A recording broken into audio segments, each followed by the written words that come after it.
So I'm from the HR team, in case you didn't know, and this first image is a clear depiction of me, always talking. It's also an attempt to inject humor into a very serious subject. How am I doing so far?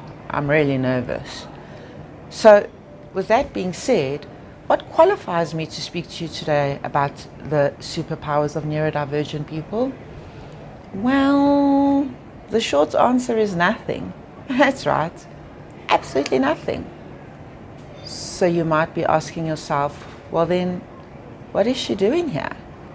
Well, it's a passion for people, human sciences, and to create awareness for the importance of diversity and inclusion around neurodiversity in the workplace. Okay, so indulge me and humor me as I give a little history on myself and how I got so embroiled in this topic and subject matter. Like a real Portuguese person, I used to work in the corner cafe that my parents owned from a very tender age. In fact, I was so small by the time I started working on the till that we used to flip a Coca-Cola crate over for me to be able to reach the Portuguese piano, as people like to call it. And this too started to spark the interest in me in the intricacies of human development and the differences between various human beings and the way people tick and how we're all so different. My qualifications are not actually in neuroscience nor clinical psychology. I completed a bachelor's in corporate communications and I completed my Bachelor of Commerce in industrial psychology. As an internationally qualified hypnotist and through various courses over many years on human development, psychology, and a myriad of other human sciences, I have immersed myself into this field.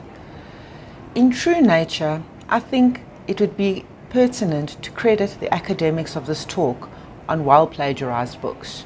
References are actually available on request if you'd like to indulge yourself in some downtime reading. So, what is neurodiversity and the superpower that we speak of? Well, it's not a trait that someone has. We are all diverse. It's a concept about the biological and generic variations that exist across all of society and have remained and not been bred out over time. So, the short version, in layman's terms, it's different types of cognitive processing. Neurodiversity consists of many superpowers, such as ADD, ADHD, Asperger's, autism, tic disorders, dyslexia, OCD. I could actually go on all day. There are various types of difficulties related to neurodiversity, such as learning, language, developmental, coordination. The list could go on and on and on. Each of these subject matters could be a talk in themselves, but let's not bore you with that today. In 1998, Judy Singer, an autistic social scientist, first coined the term neurodiversity in her honors thesis. Back then, autism spectrum disorders were viewed as a disease that needed to be cured through intervention and all kinds of anecdotal therapies. Gerhard later will explain why it's not a disorder. The term disorder and syndrome imply that something is broken and needs to be fixed. Insisting that these people change themselves to fit our definition of normal is like pounding a square peg into a round hole. It really destroys both. When we consider superheroes, we may use images of cartoon heroes, or we may discuss some individual success like having superhuman powers, flying through walls and all sorts of fun things like that. But it's not all lasers from the eyes and flying through the air. What we are saying is that when someone is given the support and the platform to succeed with their individual strengths and talents, superpowers like we're calling them, you can often be surprised at what they can come to achieve and the amounts of value that they can bring into our teams. Some strengths or superpowers, should I say, of some of the neurodivergent conditions that we are describing today would include, HR. Of course, there's going to be a disclaimer. You really didn't think I was done with those, did you? Not everyone diagnosed with any specific condition will experience all of these superpowers, nor are they limited to those who are neurodiverse. Okay, So back to the superpowers of neurodivergent individuals. Did you know that creativity is a characteristic of people with ADHD, autism, and dyslexia? Pretty cool, right? ADHD individuals are good initiators. They have high energy and they're hyper-focused. And they can make a connection between different things easily. These are also very ideas-orientated and project-orientated people. I need the super. No, so take that out. Last part. Sorry. Can I edit that out? Okay. Individuals who have autism are also hyper-focused and have very specific interests. They're detail-orientated and have an insane ability to retain facts. That's pretty cool, right? Actually, 2 weekends ago, I was on a course with someone, and after day 2, I asked him, "Why aren't you taking notes?" And he casually said to me, "I'm autistic, I remember everything." I will say that I did ask him to do all my calculations for the rest of that weekend. So people with dyslexia have been studied to be more resourceful and entrepreneurial, as well as more outgoing. How cool is that? So neurodiversity should be seen as a superpower, not a deficit. Actually, neurodiversity is a superpower. But with all superpowers, neurodiverse or not, and definitely with all superheroes, there are some kryptonites. I'd like to bring these to your attention. These are things that you can be aware of, conscious of, and therefore more empathetic about. Within the spaces of neurodivergence, should I say, there are oftentimes elevated. Some common kryptonites for individuals with superpowers consist of hypersensitivity to light, auditory sensitivity. That's probably where noise-cancelling headphones come in. Don't be offended when your colleague is trying to block you out. They're probably just trying to zoom in. Sensitivity to certain smells. Sensitive pain thresholds. So maybe someone's headache really is debilitating them. Some may even appear more clumsy. Now this one is a very interesting one, and I only recently found out about it through the plagiarized books that I spoke about earlier. This could be because they're overstimulated, have poor balance, or do not accurately perceive their body in space. Really interesting, isn't it? I'm definitely reading more about that one. So why am I telling you all of this today then? Well, 2 very important reasons. Firstly, to encourage anyone who's feeling that perhaps they have superpowers to seek professional medical opinion or diagnosis. Why? Well, because knowledge is power. The more you know about your superpowers, the better you can use them. If I knew I could fly, I'd probably be on the rooftop. Secondly, to bring awareness and highlight the importance is to understand neurodiversity so that we can create a more inclusive workplace. However, another disclaimer, of course, HR did it. Please don't go around diagnosing your colleagues because someone did something really creative or they're having an off day. Only medical practitioners are allowed to do that. Sometimes maybe your tuna egg sandwich does smell bad. And kindness is a superpower. I think that's the most important thing when we're looking at inclusion and diversity. So, what makes neurodivergent conditions different from many other physical and invisible disabilities is that there's no obvious workplace accommodation for it. It's not a matter of building a wheelchair ramp or purchasing assistive technology. Providing accommodation actually isn't rocket science. It's simply a matter of shifting our thinking. By ridding ourselves of archaic paradigms and recognizing the superpowers as the creative counterparts that our teams need. When we do it like this, we make it positive or possible for everybody to thrive. We turn into the Oprah of wins. You get a win, you get a win, you get a win, everybody gets a win. It's the Oprah Club of wins, that's what I say. So this is what we mean when we say eliminating kryptonite and embracing superpowers. It is true for all areas of diversity, inclusion, equity, and creating a true sense of belonging. It surely amounts to basic fundamental human rights. Thank you. Thank you, Sonia. Before we continue with the rest of the presentation, let's play a little game.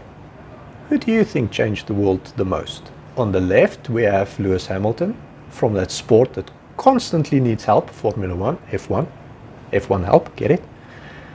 And on the right, we have Sir Isaac Newton, only the inventor of Newtonian physics and calculus. Nothing big, nothing major, it's only the reason we're here. On the left, we have David Beckham, from ex-football star. And on the right, we have the inventor and mastermind Nikola Tesla, also my hero. On the left, we have Donald Trump, aka ex-naysayer. And on the right, we have Elon Musk, which is a mad scientist, my term. Well done for spotting that the rightmost person is the one that changed the world for the better every single time. But the last slide is a little bit of a trick question, because Donald Trump is also neurodivergent. Sadly, narcissism falls under the neurodivergence umbrella. So what is neurodivergence? Neurodivergence is the recognition that there is some neurological conditions that is genetic and not a choice. We want to put emphasis on inclusivity and raise the fact that it's not a disability. We should actually celebrate neurodivergent individuals for who they are. Now, the neurodivergent umbrella is vast. Like all of these things, it's a spectrum, and where you fall on the spectrum differs from person to person. So what works for one person might not work for the next one. But let's go over a couple of disorders that's on the neurodivergent umbrella. We have autism, which has 5 levels, autism level 1 to 5. It goes from high functioning to lower functioning. ADHD, which is hyperactivity, attention deficit hyperactivity disorder, or in individuals, adults, it's called attention deficit hyperfocus disorder. Bipolar, we all know what that is. Obsessive compulsive behavior, dyspraxia, impulse control disorder, Down syndrome, synesthesia. That's where when you hear music, you see shapes, which is kind of weird. And dyspraxia, which is when you have a low muscle tone and become very clumsy. Hi, my name is Gerhard Swiegers. I have autism level 1, ADHD, OCD, and ICD. Why should we care about neurodivergence? It is about raising awareness to individuals that might fall under the neurodivergence umbrella to please go and get themselves tested, because it might just change your life. It definitely did mine. Sometimes you might require a different management style, but it's not guaranteed. So letting your line manager know about your disorders. Come to think of it, is autism a disorder? Autism is a disorder about people that prefer order than disorder. Let that one sink in a little bit. Now let's talk about stats. Neurodivergence prevalence globally is between 15 and 20%. And it's growing. It's not growing because people are becoming more and more neurodivergent. It's because people are being tested more often. It's estimated that 2.8% of children on the autism spectrum. Oh no! And 1 in every 100 children is autistic. Let's rephrase that. 1 in every 100 children has autism. Just because you have autism doesn't mean you are autistic. You have the disorder, you are not the disorder. Between 4 and 5% have ADHD. Now, I know what you're thinking. I used to have ADHD when I was a child, but I outgrew it. No, you didn't. What happens is that you internalize it. It goes into your mind. So your thoughts race. Like my psychiatrist said, it's like you have multiple tabs open in your brain, and you jump from tab to tab every few seconds. Now, 75% of people with ADHD is undiagnosed, so that 4 to 5% could be a lot higher. 75% of bipolar diagnoses is actually caused by ADHD and it's not bipolar. So if you've been diagnosed with bipolar, please get a second opinion. And more than one neurodivergent condition is almost always present. So, like for me, I have autism level 1, aka Asperger's, and ADHD, and OCD, and ICD. So for me, I have 4 disorders. Women are more likely to be diagnosed with bipolar or borderline personality disorder than with ADHD or autism. And that's because the tests are heavily skewed against women. Women mature faster than men, or they mature earlier than men, which means that they learn social skills earlier than men that make them better at hiding their symptoms. Now, the terrible part, the kryptonite. 85% of neurodivergent individuals tend to experience more criticism than their neurotypical peers. That's a lot. And that leads to depression and anxiety, which is one of the biggest killers in neurodivergent individuals, which is suicide. It's that feeling that you don't belong to a society that doesn't want you. And women are 4 times less likely to be diagnosed with autism, purely because of the masking symptoms that they experience. A little bit of a word of wisdom made by Ellen Notbohm. If we can't start by seeing an autistic child as inherently capable, interesting and valuable, no amount of education or therapy we layer on top is going to matter. That basically means that we need to start treating neurodivergent individuals properly so that they can feel included, part of the team, and valued. Thank you very much.